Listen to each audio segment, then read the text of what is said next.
शुभांशु, आज मुझे आपसे बात करके बहुत आनंद आया। मैं जानता हूं आपकी जिम में बहुत काम है और 28,000 किलोमीटर की स्पीड से काम कर रहे हैं आपको, तो मैं ज्यादा समय आपका नहीं लूंगा। आज मैं विश्वास से कह सकता हूं कि ये भारत के गगनयान मिशन की सफलता का पहला अध्याय है।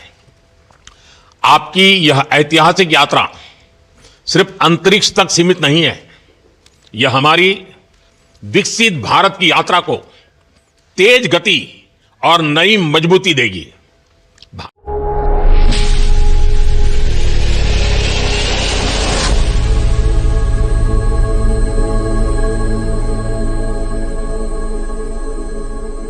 शुभांशु, नमस्कार।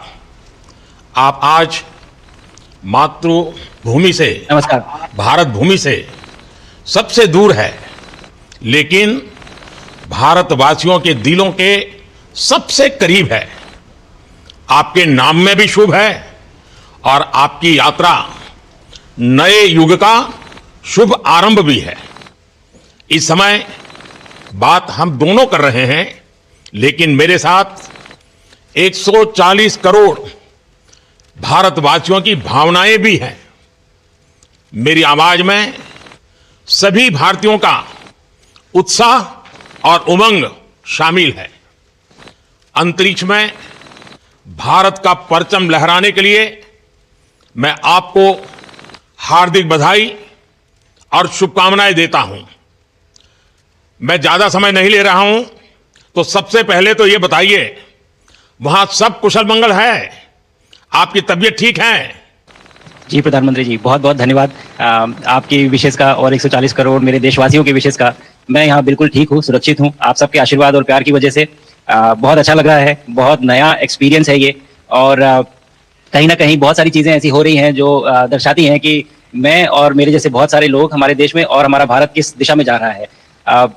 ये जो मेरी यात्रा है, ये पृथ्वी से ऑर्बिट की 400 किलोमीटर तक की जो छोटी सी यात्रा है, ये सिर्फ मेरी नहीं है। मुझे लगता है कहीं ना कहीं हमारे देश की भी यात्रा है। बिकॉज जब मैं छोटा था, मैं कभी सोच नहीं पाया कि मैं एस्ट्रोनॉट बन सकता हूँ, लेकिन मुझे लगता है आपके नेतृत्व में आज का भारत ये मौका देता है और उन सपनों को साकार करने का भी मौका देता है। तो ये बहुत बड़ी उपलब्धि है मेरे लिए, और मैं बहुत गर्व फील कर रहा हूँ कि मैं यहाँ पे अपने देश का प्रतिनिधित्व कर पा रहा हूँ। धन्यवाद प्रधानमंत्री। शुभ, आप दूर अंतरिक्ष में है, जहां ग्रेविटी ना के बराबर है, पर हर भारतीय देख रहा है कि आप कितने डाउन टू अर्थ है। आप जो गाजर का हलवा ले गए हैं, क्या उससे अपने साथियों को खिलाया?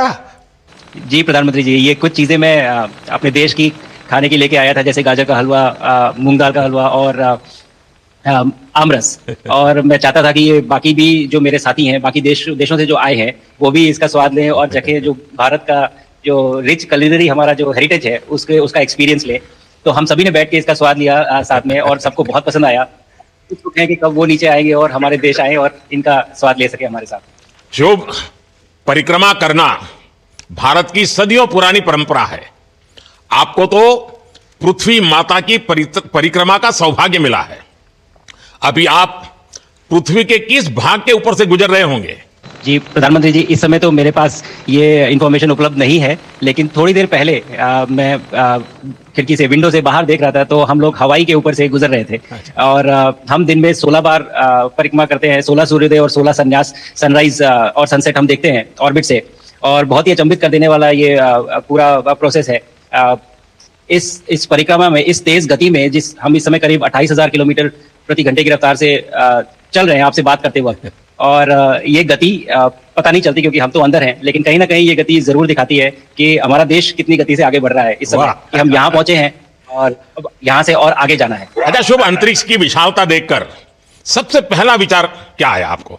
प्रधानमंत्री जी, सच में बोलो तो जब पहली बार हम लोग ऑर्बिट में पहुंचे, अंतरिक्ष में पहुंचे, तो पहला जो व्यू था वो पृथ्वी का था। और पृथ्वी को बाहर से देख के जो पहला ख्याल और पहला जो थॉट मन में आया वो ये था कि पृथ्वी बिल्कुल एक दिखती है। मतलब बाहर से कोई सीमा रेखा नहीं दिखाई देती, कोई बॉर्डर नहीं दिखाई देता।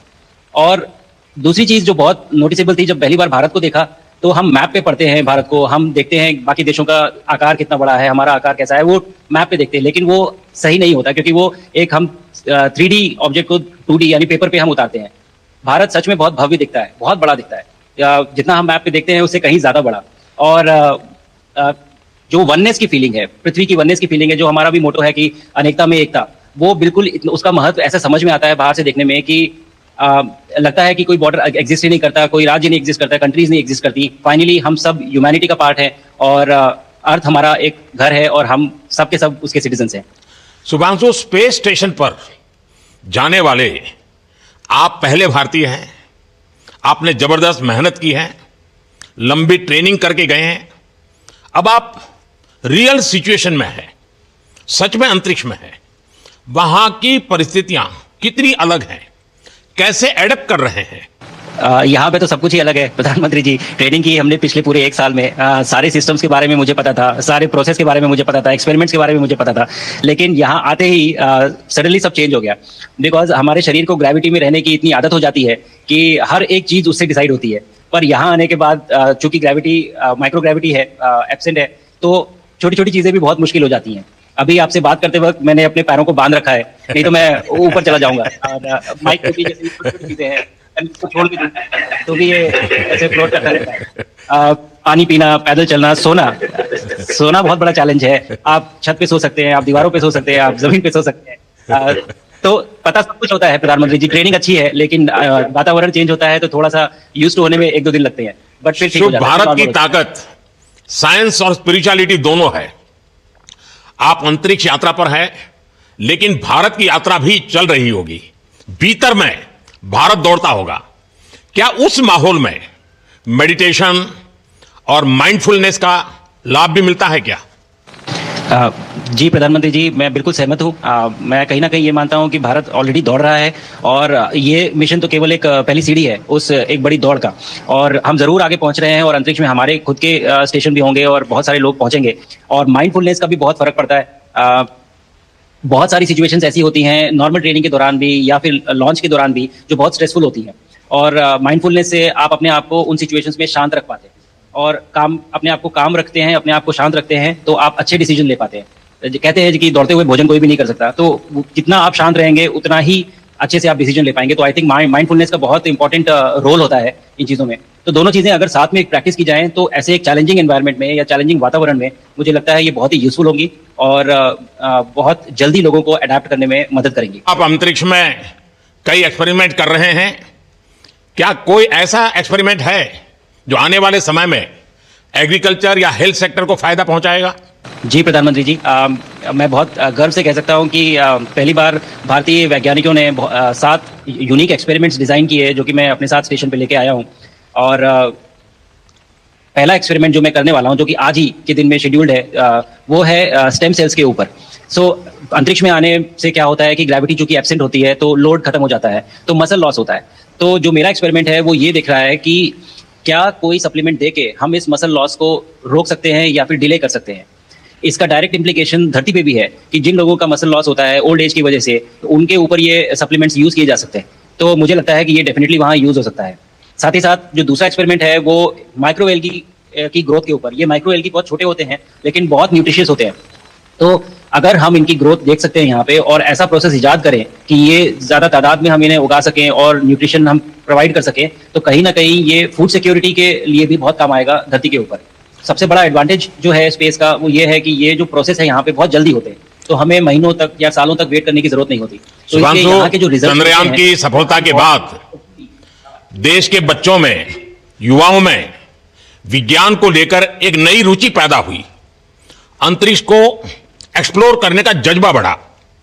अब आपकी ये ऐतिहासिक यात्रा उस संकल्प को और मजबूती दे रही है। आज बच्चे सिर्फ आसमान नहीं देखते हैं, वे यह सोचते हैं मैं भी वहां पहुंच सकता हूं। यही सोच, यही भावना हमारे भविष्य के स्पेस मिशंस की असली बुनियाद है। आप भारत की युवा पीढ़ी को क्या मैसेज देंगे? प्रधानमंत्री जी, अगर मैं अपने युवाओं पीढ़ी को आज कोई मैसेज देना चाहूंगा तो पहले ये बताऊंगा कि भारत जिस दिशा में जा रहा है, हमने बहुत बोल्ड और बहुत ऊंचे सपने देखे हैं और उन सपनों को पूरा करने के लिए हमें आप सबकी जरूरत है। तो उस जरूरत को पूरा करने के लिए मैं ये कहूंगा कि सक्सेस का कोई एक रास्ता नहीं होता कि आप कभी कोई एक रास्ता लेता है, कोई दूसरा रास्ता लेता है। लेकिन एक चीज जो हर रास्ते में कॉमन होती है वो ये होती है कि आप कभी कोशिश मत छोड़िए, नेवर स्टॉप ट्राइंग। अगर आपने ये मूल मंत्र अपना लिया कि आप किसी भी रास्ते पे हो, कहीं पे भी हो, लेकिन आप कभी गिव अप नहीं करेंगे, तो सक्सेस चाहे आज आए या कल आए, पर आएगी जरूर। मुझे पक्का विश्वास है कि आपकी ये बातें देश के युवाओं को बहुत ही अच्छी लगेगी। और आप तो मुझे भली भांति जानते हैं, जब भी किसी से बात होती है तो मैं होमवर्क जरूर देता हूं। हमें मिशन गगनयान को आगे बढ़ाना है, हमें अपना खुद का स्पेस स्टेशन बनाना है और चंद्रमा पर भारतीय एस्ट्रोनॉट की लैंडिंग भी करानी है। इन सारे मिशंस में आपके अनुभव बहुत काम आने वाले हैं। मुझे विश्वास है आप वहां अपने अनुभवों को जरूर रिकॉर्ड कर रहे होंगे। जी प्रधानमंत्री जी, बिल्कुल।